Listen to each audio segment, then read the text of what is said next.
finals recap episode of Technical Foul, the sports podcast you never knew you needed. And it's your boy, TIMKINZ, the number 3, aka Ass Catcher, aka Mr. Give It To Me.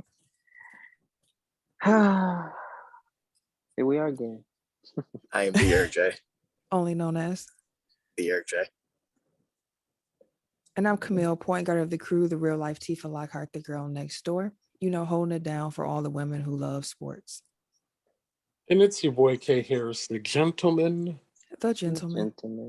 The everyday gentleman. 24/7. But better known as K Diddy. Take that. Well, here we are. Here we are, y'all. After a 118-108 loss to the Phoenix Suns in game 2. Phoenix now leads the series 2-0. They did what they came to do, and that was defend home court.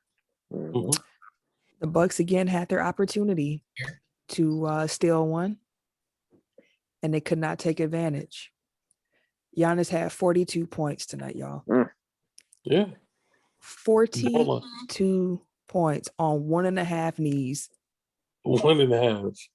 15-22 from the field. He was 11-18 from the free throw line, which for him is absolutely excellent. But Chris Middleton, 5 for 16 from the field, 11 points. Drew Holiday, 7 21 from the field, 1 for 3 from the 3-point line, 17 points. He also had 4 personal fouls and a turnover. Rough going when your second best, your 2 and your 3. They go, what is that? 12 for 37? Yeah. Combined from the field? That's not going to win you no games. That's not going to win you no games. It's tough for Chris because like a lot of his early stuff was rimming out. Like it wasn't like it was just like off bad. Like some of Drew's shots were just off bad. Like some Chris's shots were literally in the rim and just popping right out. Like he just didn't have a touch. It sucked. It sucked. But they did a hell of a job on defense tonight. Yeah, the problem wasn't defense. The problem was offense. Them boys hit some contested. Man, they can hit some contested shots.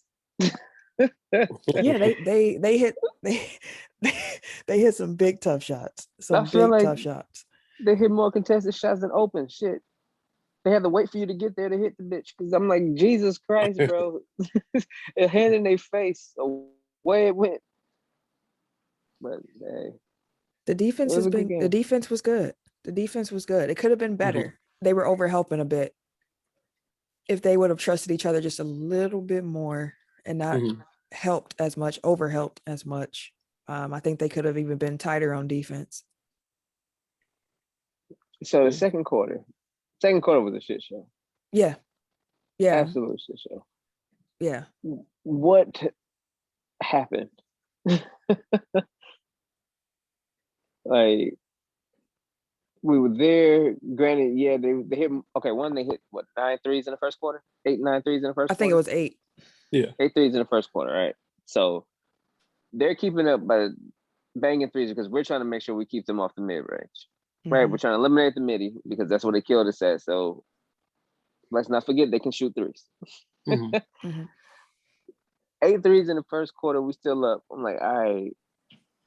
They can't shoot no better than that for the rest of the game, right? I mean, they were open. Yeah, and that's what I'm saying. They were hoping, but damn, they was hitting these contested ones, and you because we kept inching in, and every time we couldn't get it under 7. I feel like, or maybe I think we got down 5. We got to within 6, I believe. Like every time we got close, Booker the assassin, bro, sniping our shit every time. Every time. That's what he does. Yeah, it was coming. We did good on him in the first game. I think he was 8 for 21 or something like that in the first game. He was under 50%. He was 12 from 25 from the field today. So they still did a pretty decent job on a 31 points on 25 shots. Ain't terrible defense for a bucket like Buck. Chris Paul was 50% from the field. Miles Bridges had himself a game. Yeah. Mikal, not Miles. Mikal, yeah, my fault. They almost got traded. Remember that? but yeah. Yeah, that was a tough one. He had himself a career game tonight, and shit, he was talking shit to our bench. He was talking shit to his bench. He had 1-3 in the corner, bro. Turned around. I don't know if he like did a little quick draw McGraw movement with the little shotgun or whatever. I don't know what he did, but he was over there talking shit to the bench every hit a 3 in the corner. Like I saw. No, I didn't mean to cut you off. I saw a few tweets. Of course, they came out that said Coach Bud needs to do a better job. Mm-hmm. Do y'all think that there was anything differently that Coach Bud could have done in this game that could have helped them win? Yeah, got out on the floor and shot threes for Chris and Drew. Right, I mean, like they were still missing bunnies. We were still missing bunnies. Like he couldn't have did nothing else. He kept the high hands in. The guys changed up the way they played defensively. It was effective enough, but the Suns just kept hitting big three after big three after big three. Yeah. Every time. And then, like I said, then maybe every now and then there was some shot selection issues, like by Drew and Chris. But I'm like, dude, like if you got like 18 seconds left in the shot clock, why the fudge are we shooting fadeaways? There was one play where I can't remember what Chris would have gotten the score down to if he would have made the 3 that he took, but it was such a bad shot. Got it down to 4, missed the shot at the key. And they gave up a 3 on the at the top. Yep, at the top of the key. He tried to draw a foul. It was a terrible shot, and then coming right back down off that rebound, Book drills a 3, and then it's a 5-point swing. Like it was. Decision. It's deflating because here's the thing that really frustrates me too, especially like when I watch the Suns get second chances, and it's like, yo, you cannot give up second chances. Like this is the postseason. This is the NBA Finals, not just the postseason. This is it. This is the pinnacle of what you have been trying to play for. You cannot take a possession off. You cannot do that at this stage. All that stuff they be doing when they leave somebody open, like there's a mishap where they don't communicate on the switch or something, that somebody's left open, and then they just stand and look at them like, oh, my bad. In the regular season, for sure, you're gonna get that off a few times. You cannot do that in the finals. You cannot have those types of mistakes. And also the Suns are too good for that. Like they will take advantage of your mistakes. You cannot give them second opportunities, third opportunities to score. You have to clean all that up. Clean that up. Now, mind you, the way the balls was coming off the rim, them long ass rebounds was going to be an issue anyways. Mm-hmm. Because if they're taking away the mid range, the majority of the rebounds would have been these long ass rebounds. But you know the rule. You put a body on somebody. If you ain't got a body on somebody, you ain't doing your job right. Yeah. A lot of the times, the people who got those offensive boards were by themselves. They were by themselves. So go ahead. Yeah, so I have 2 questions. Like, because mind you, like I'm new to this, all right? Being like literally watching the Bucks like as a fan right now, like want to see them win, like, you know, for the city and all of this. Is it always like this, like draining watching like the Bucks? Yes, they always make it more difficult than it needs to be. Because like I'm watching the game, I'm like, damn, they starting off strong. Like they was hella aggressive on offense. And then all of a sudden, like the second quarter comes in, it's just like, what the fuck is like, what just happened from like then to now that quickly, you know? Couldn't buy a bucket. Yeah, and it's just like, what the hell? And I'm literally watching like damn near for the pull a dread out. Like, what the fuck is going on? Not dread. It's like ridiculous, dude. It's such a we're at the air. Oh, Aaron, are you talking? Mm-hmm. I see your mouth moving, but I can't hear you. But yeah, man, like it's just, I don't know. It's hella draining.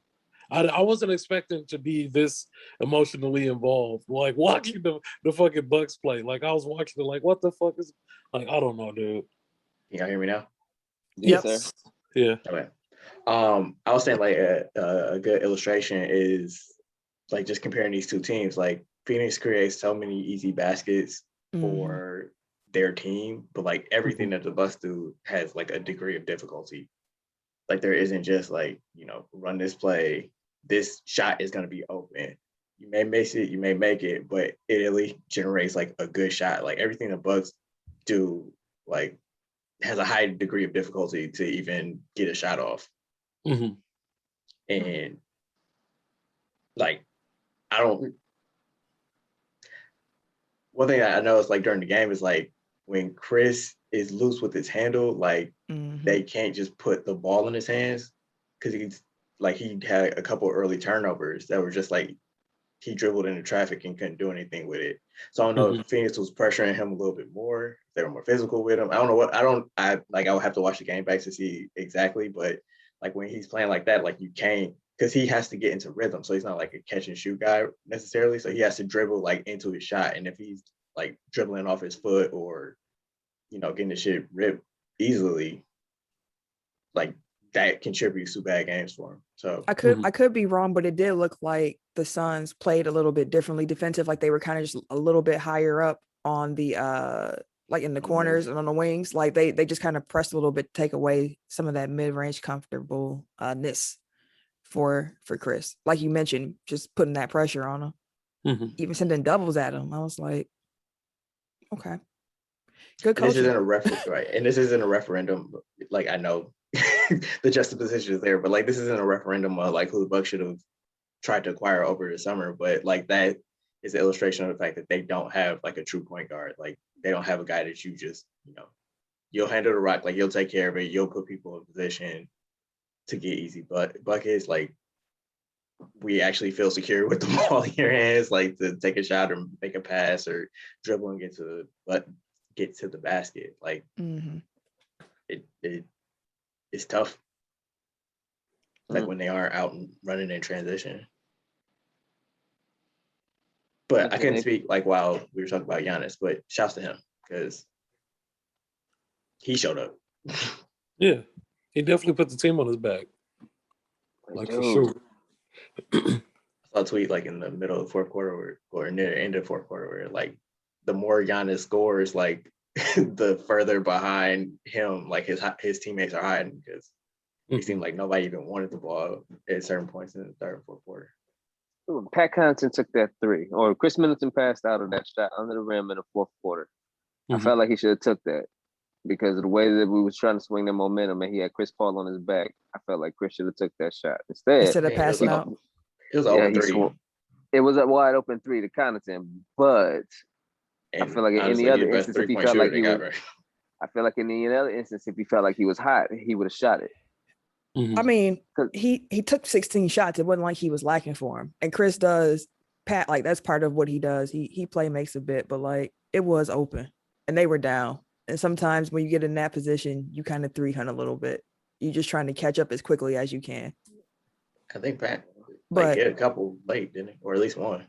I think one late because he hit few early. I think he started the game 2 for 2 or 3 for 3 or something like that. And then he got cold. 5 at one point. Yeah, then he got cold in the second half. But I had to find the clip because my man Giannis was out there like Kevin Hart talking about some help, like help me. Like please, like hold on. Like this legit was Giannis out here tonight. Test is the real deal. Help me. Help me. Please. Help. Please. My God. I don't understand disappearing next, bro. Were y'all upset that Bobby didn't get more minutes tonight? Why didn't he? Did Bobby get any minutes tonight? I think he got like 5, yeah. And that's something I don't. Oh yeah, he wasn't there early on. No, I don't. Like I said after game 1, like I don't think like throw him out there game 3, just because like he seems to feed off the home crowd, but like if he's not a big ball of energy, not gonna know threes. Not even necessarily threes, but just like being involved in the offense, like getting rebounds, like that type of stuff. Like defensively, he can't hang. So like unless he's bringing you a bunch offensively, like, and I feel like he plays worse offensively on the road. So it's like Yeah, that's you fine. know, throw him out there early, see what you got, but like be ready to pull the plug. Yeah, I wasn't shocked to see him get that many minutes after the way that Chris Paul abused him over and over. It was like, where is Bobby at? Let me get him.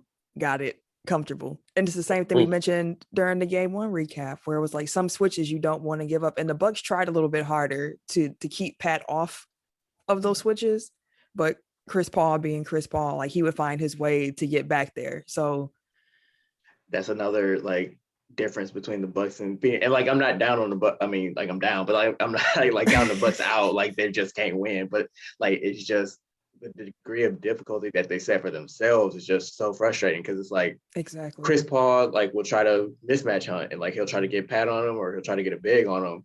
And it's like, you know, the first screen doesn't work, run that shit again. Like the Bucks would be like, oh, well, we tried, so let's go do something else. Like, no, like I'm not saying like run your head into a wall, but like if it doesn't work the first time, like you have 24 seconds in a shot clock for a reason. Like try it again and maybe it'll work, maybe it doesn't, but you still should have enough time to get off a decent look.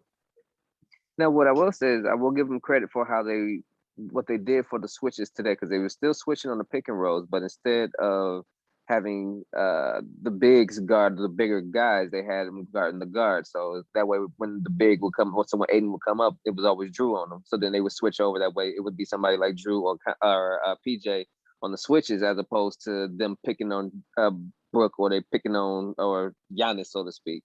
I did notice that early in the game. I was like, that's kind of dope. I would imagine they were probably pre-switching. Like I don't know. I missed that, but if that's the case, like because obviously if they were guarding guards to begin with, like they would have just swung it to Booker or whoever it was. So I think that's backline communication. So it's like if you see Ayton is coming up to set a screen, it's like Brooke and whoever the wing is switch before he even goes to set the screen. So I think you're. Yeah, well, it was something like even on the inbounds where Drew was like on him initially because they know that he was going to set the pick. So they were either PJ would stay on him or Drew would stay on him or Middleton would stay on Aiden just in case for that pick and roll so they can keep on him. I was like, okay, that was a big part of their defense tonight that helped them kind of keep up with that pick and roll. And then Brooke was still down there in the paint since they're playing on the off guys.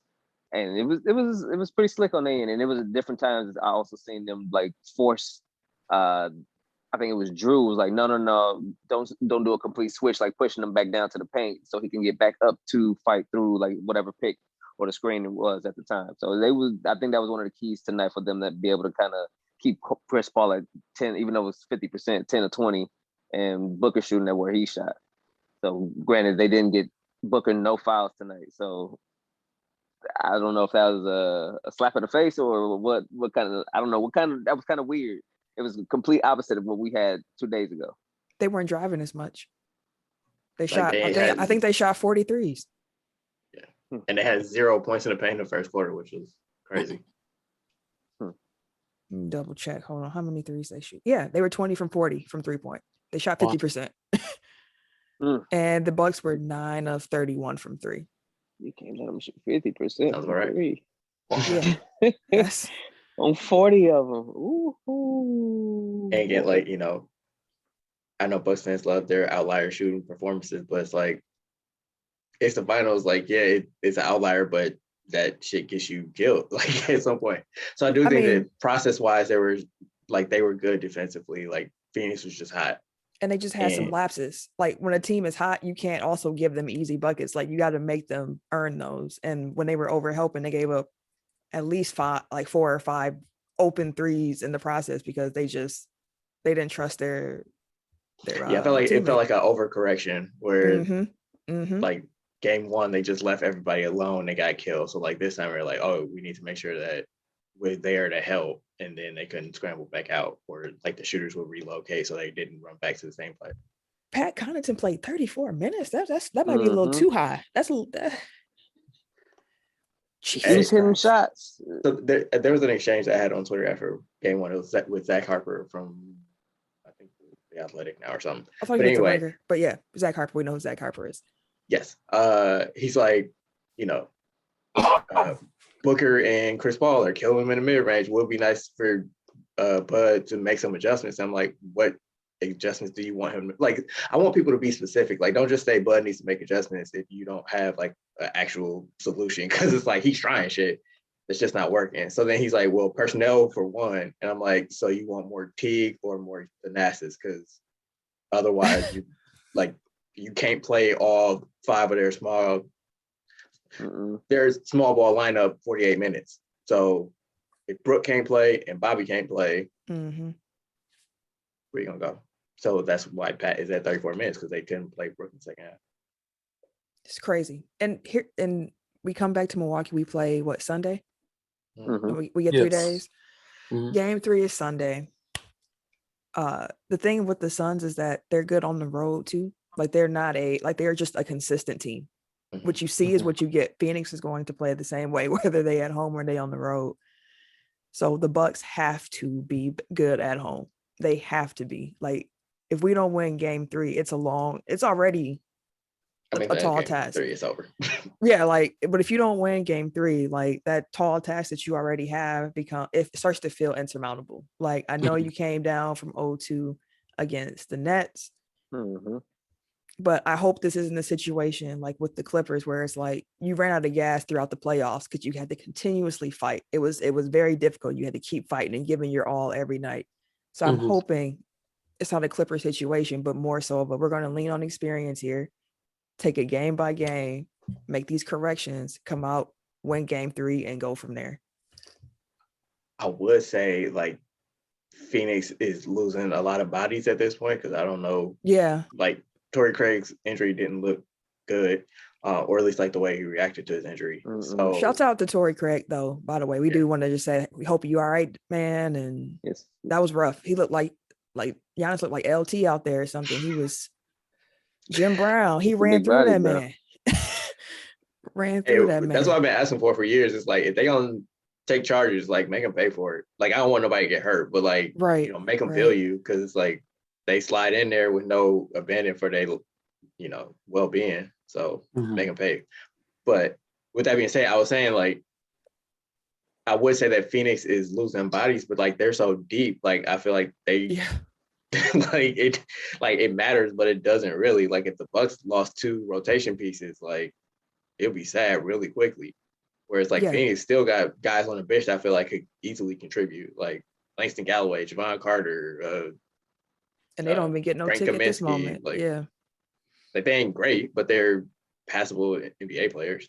Yeah. And then that also could just mean more minutes for Cam and Cam. Yep. So that's not necessarily like a positive for the Bucks either, because Payne and Johnson are very, very good. It's tough. It's a tough road. I'm not going to act like, we got it in the bag and Bucks in 6 and everything like that, but they got to come out and win game 3. Point blank, period. Like, period.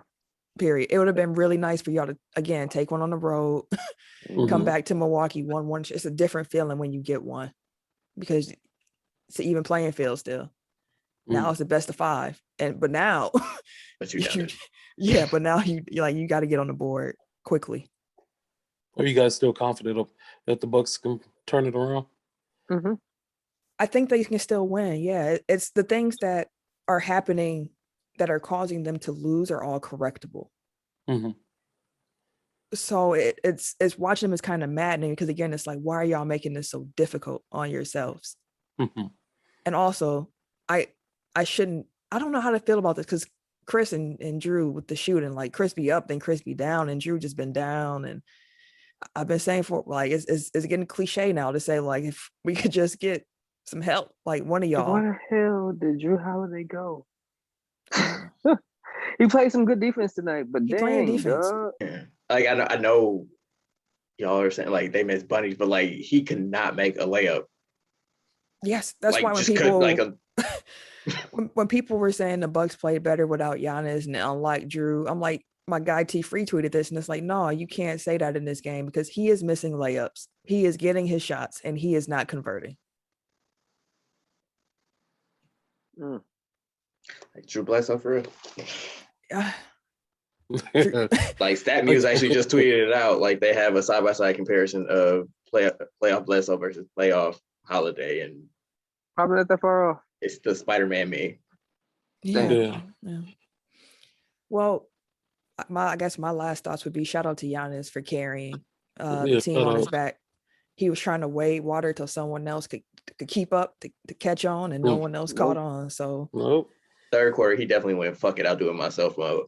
yeah, the third player Man. in the last 25 years to score 20 points in the NBA Finals quarter. Put him up there with was it MJ and Bron?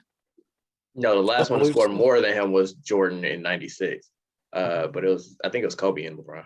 Kobe and Bron, yeah. Kobe. Like whoever it was some legends. I know he was, yeah. So ESPN and sports media in general, I don't want to hear shit bad about Giannis. Like Giannis did his job. He did again on 1.5 Hooping. knees. Big hooping. Every time he hit the ground, like I was like, and it was Yeah, like when he got sometimes hit where in the he was like, head. it was like he wanted to grab for his knee, but then he would stop himself from touching it because he wanted to be like, I'm not hurt. And I was like, I've watched you long enough to know what you're doing, young man. Please be okay. Take care of yourself, man. I know it's the finals and he's gonna give it like this is his legacy in the balance, and you can see how bad Giannis wants this. For sure. We just I mean, got the way he played tonight, man. The only Bucks player with a positive plus minus. And that was the case in game 1 too, I think. Or at least for the starters. Y'all got any closing thoughts? Or I'm gonna ask you closing thoughts, then I'll ask game 3 predictions, corrections, etc. Well, actually, let me go the other way. Game 3, it's late. I am never up this late. Okay. Yeah, I've been up since before 6:30. Same. It's rough, and I have to wake up early to put in some overtime for work. So I'm just gonna take a nap after this.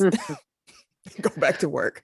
Anywho, game 3 corrections. They gotta win. Yeah. So again, shoot better. Like really, like technically, like there's nothing that I would be like, oh, they should have done this or that. Like, yeah, you can say that they overheld, but at the same time, like they did shut down like what killed them in game 1. So like maybe modulate that a little bit, but at the same time, I think that the intent was the right one.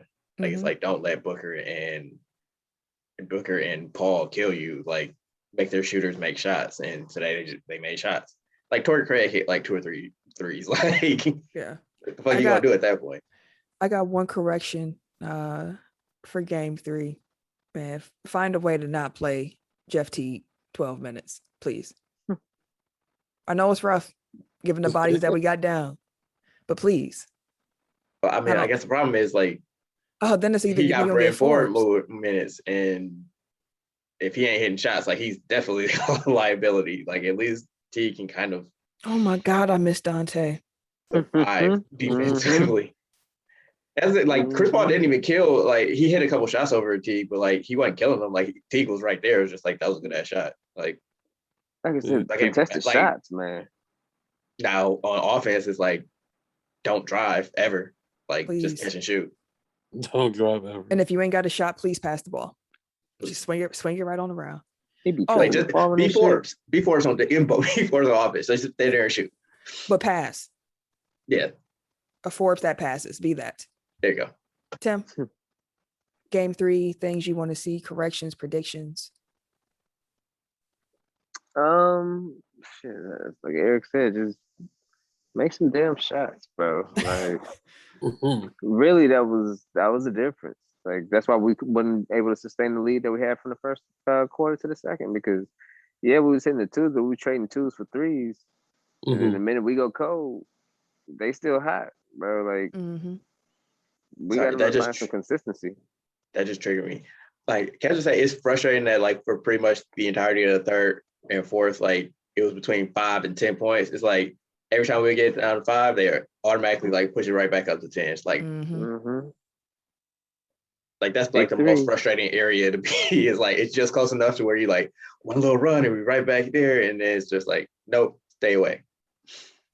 Frustrating. Sorry. Ken, you got game 3 predictions, things you want to see. In game 3, I definitely want to see the Bucks continue to be more aggressive.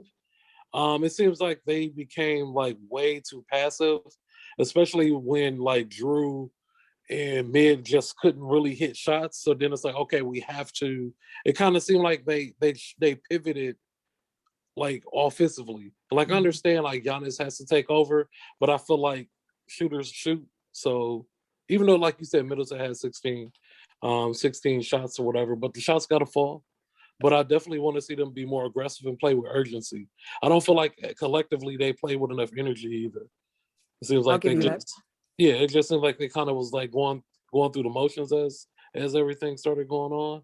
And it seems like that they are way too comfortable allowing just watching Giannis do his thing instead of becoming a part of it. So it's a lot of them sit. It seems like they sit back and spectate a lot. For me, I just want to say that Giannis's teammates let him down tonight. Mhm. Big time. I want to say that first. They let him down tonight. He might not say that. He won't say that. Mhm. But they let him down tonight, and they need to step up in game 3. My bad, dog. We saw you gave a joke like, my bad. We will be better, because if 10 points, that the game was a 10-point game, and your second and third best players shot terribly. So show up for your teammate, be there for them, play for each other, be smart, and they can win game 3. Take it a game at a time. Mhm. If we lose game 3, we can have a different conversation. But right now, the series is very much still winnable. This nigga Tim falling asleep. Oh man, Hey, y'all niggas old, dog. I'm used to being old. I'm a Lakers fan. We up on this motherfucker. And ain't you an hour ahead too, ain't you? Oh yeah, I'm tired as a fool. I ain't gonna lie to you. I bet. Yeah, no, I was in the Deer District and I was yawning during the fourth. And I Was wasn't it- bored. It was just like, I'm tired, shit.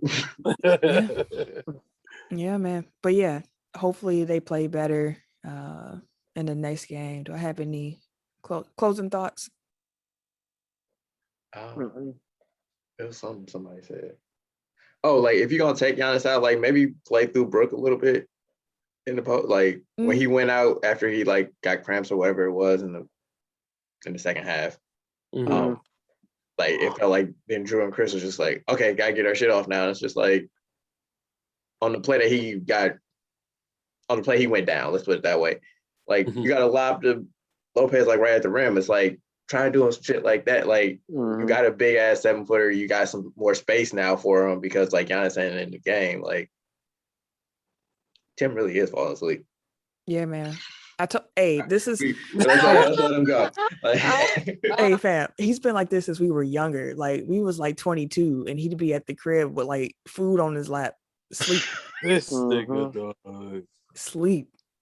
Hey, listen, y'all. If y'all still listening, man, this is a labor of love. We are tired, but we had to come on here, talk about game 2 because we already know what First Take and Undisputed and all them shows are going to be like tomorrow. You're not going to get no real conversations about the Bucks and what they can do better. So, hey, again, it's our team in the first NBA finals of our lifetime. So we got to do it. We had to be here and put this out.